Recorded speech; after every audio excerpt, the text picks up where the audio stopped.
सामने शब्द रखेंगे, आपके मन में जो पहला विचार आएगा वो आप एक या दो शब्दों में या एक लाइन में खत्म करेंगे। तो हम शुरू करते हैं। हाँ, पहले आप। ओके। शक्ति, दुर्गा, देश। राहुल, नाम तो सुना होगा। ये तो आपको उनसे कहना चाहिए था, स्मृति हूँ। अगर आप वो शब्द कहें तो मर्यादा विहीन। मोदी, शक्ति के उपासक। 370। 400 पार। और आखिरी स्मृति, माँ। लेडीज एंड जेंटलमैन, नमस्ते दोस्तों, आज की इस वीडियो में देखेंगे फीमेल एमपी के धमाकेदार भाषण। तो इसलिए आप अपनी और मैं अपनी, यानी हम दोनों अपनी अपनी कुर्सी की पेटी बांध लेते हैं, क्योंकि मौसम बिगड़ने वाला है, आग लग जाने वाले हैं आज तो। क्योंकि यहाँ पे आपको स्मृति ईरानी जी भी मिलेंगी, दुर्गा भी मिलेंगी देखने के लिए, और पापा की परी भी मिलेंगी, और आपकी और हमारे सबकी फेवरेट डिम्पल यादव जी भी यहाँ पे देखने को मिलेंगी। तो वीडियो शुरू करते हैं बिना किसी ताए माए के, बिना किसी झाए माए, मतलब बिना टाइम वेस्ट किए हुए। तो चलिए स्टार्ट करते हैं। कि जिनको आज मुझसे पहले वक्तव्य देने का अधिकार दिया गया, उन्होंने जाते जाते एक अभद्र यहां पर लक्षण के दर्शन दिए। It is only a misogynistic man who can give a flying kiss to a parliament with seats female members of parliament. ऐसी गरिमा विहीन आचरण को इस देश के सदन में कभी नहीं देखा गया। ये उस खानदान के लक्षण हैं, ये आज सदन में देश को पता चले। सवित्रा बहनी, अरे कहाँ हो? हम यहाँ हैं। अरे छत पर क्या चोंच लड़ा रही हो? गजब हो गया बहनी, सुनोगी तो हैरान रह जाओगी। अरे ऐसा क्या हो गया? आज उत्तर प्रदेश में मोदी सरकार के कई मंत्री चुनाव हार गए, जिनमें सबसे बड़ा नाम है श्रीमती स्मृति ईरानी जी का। स्मृति ईरानी जी ने अपना पहला चुनाव वर्ष 2019 में यहां से जीता था। एक ही बार उन्होंने लोकसभा चुनाव जीता है, जो पिछली बार जीता था उससे पहले वो राज्यसभा में थी, और 2019 में उन्होंने जीता था जब वो अमेठी में राहुल गांधी को हराकर एक जायंट किलर के तौर पर देश के सामने आई थी। लेकिन समय कितना बलवान होता है, समय का चक्र किसी के लिए रुकता नहीं, और इसका अंदाजा आप सिर्फ इस बात से लगा सकते हैं कि आज जो काम स्मृति ईरानी ने राहुल गांधी के साथ किया था, आज वही स्मृति ईरानी के साथ हो गया। चाय से शुरू हुई थी सरकार और गाय पे अटक गई, और विकास की मौसी 10 साल में रास्ते में भटक गई। ये बोलते हैं कि गाय हमारी माता है, पर माँ की रक्षा करना इन्हें नहीं आता है। अरे अभी तो शुरुआत है, ये तो ट्रेलर है, पिक्चर बाकी है। सर, इस देश के लोगों का यही है किस्सा कि जिसको जिताया वो राजा की तरह जाएगा, और जिन्होंने जिताया वो फकीर की तरह। हम सुनते आए थे कि संडे हो या मंडे रोज खाओ अंडे, और अंडे का फंडा यही है सर कि भारत के बच्चों के किस्मत में महीने में एक अंडा नहीं मिलता। सर, नीट के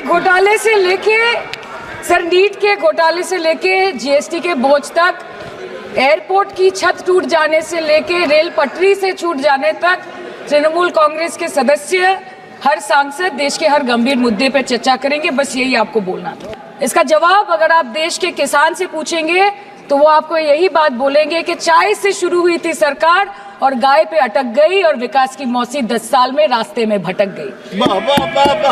सर, किसान खुद क्या खाएंगे? अपने परिवार के लोगों का खिलाएंगे? अपनी गाय भैंस भेड़ बकरी को क्या खिलाएंगे?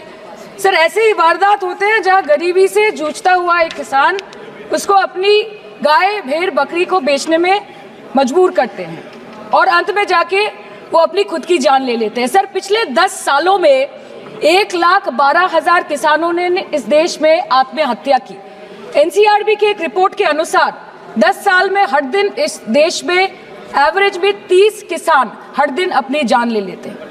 सर, इस देश के लोगों का यही है किस्सा कि जिसको जिताया वो राजा की तरह जाएगा और जिन्होंने जिताया वो फकीर की तरह। सर, ये बहुत गौरक्षा की भी बातें करते हैं। देश के लोगों को ये पता होना चाहिए that there is a fodder crisis in India and the union minister has himself stated in a written reply in Rajya Sabha that yes, the country is deficit in fodder. So it means that cows are dying without food in government owned goshalas, especially the BJP ruled state. तो sir, पहले खाना ही नहीं मिला, fodder crisis, फिर मिल भी जाए तो इतना महंगा कि किसान खरीद ही नहीं पा रहा है, फॉडर इन्फ्लेशन, और सर खाना मिल भी जाए तो पशुओं की बीमारी। उससे मुकाबला करने के लिए इस सरकार ने क्या किया? ये बोलते हैं कि गाय हमारी माता है, पर माँ की रक्षा करना इन्हें नहीं आता है। आम आदमी के दूध, छाछ, लस्सी, दही, पनीर पर 5% की जीएसटी, क्रीम, कंडेंस्ड मिल्क, मक्खन, घी पर 12% की जीएसटी और अमीरों के हीरो पर सिर्फ 1.5% की जीएसटी। सरकार उनको रिलीफ नहीं देती है जो विदेश में जाके मिल्क शेक और लाते की चुस्कियां लगाते हैं। ये सरकार उनको रिलीफ नहीं देती जो आम आदमी 2 पैकेट दूध खरीदने से पहले 10 बार सोचता है। सर, बचपन से हम सुनते आए थे कि संडे हो या मंडे रोज खाओ अंडे। India rank 2nd in egg production in the world. और अंडे का फंडा यही है सर कि भारत के बच्चों के किस्मत में महीने में एक अंडा नहीं मिलता। मिड डे मील के चलते हफ्ते में अगर एक आध अंडा मिल भी रहा था तो कहीं धर्म के नाम पे तो कहीं महंगाई के चलते उसे बंद करने की मांग उठ रही है। सर, अंत पे आते हैं मच्छी पे। आप लोगों को ज्यादा पसंद नहीं, पर हम क्या करें, हम तो माछे भाते बंगाली है, हमको तो बोलना ही पड़ेगा। इस बीजेपी सरकार ने पिछले 10 सालों में इस देश के लिए क्या किया, उससे बड़ी तालिका बनेगी कि 10 साल में क्या क्या कर सकते थे पर किया नहीं। 2014 में जो किसान मोदी है तो मुमकिन है सोच के और अच्छे दिन के ख्वाब देख के बीजेपी को वोट दे रहा था, आज 10 साल बाद वो बोलता है कि मोदी है तो नामुमकिन है। शायद अभी वो किसान है भी नहीं। तो इसीलिए मैं बोलना चाहती हूँ कि समय बड़ा महत्वपूर्ण होता है अध्यक्ष महोदय और बड़ा बलवान। बंगाली में हम एक बात बोलते हैं कि समय गेले साधन होबे ना। इसका मतलब यही है कि अगर समय चला गया तो साधना नहीं होगी, अगर भक्त रूठ गए तो आराधना नहीं होगी। और 3 से 303 से 240 के आंकड़े बोलते हैं कि इस बार जो आप चले गए तो दोबारा लौटने की संभावना नहीं होगी। नाले का पानी वो पूरा का पूरा बेसमेंट में, कोचिंग सेंटर के बेसमेंट में भर गया और पूरा का पूरा बेसमेंट जलमग्न होने के कारण 3 छात्रों ने अपनी जान गंवा दी। ये बच्चे तेलंगाना, उत्तर प्रदेश और केरल से आए थे। अध्यक्ष जी, ये दिल्ली में आईएएस एग्जामिनेशन की तैयारी करने के लिए आए थे, अपना भविष्य उज्जवल करने के लिए आए थे। लेकिन बहुत दुख से मुझे कहना पड़ता है कि दिल्ली सरकार की लापरवाही, यहाँ तक कि आपराधिक लापरवाही के कारण इन बच्चों ने अपनी जान गंवा दी।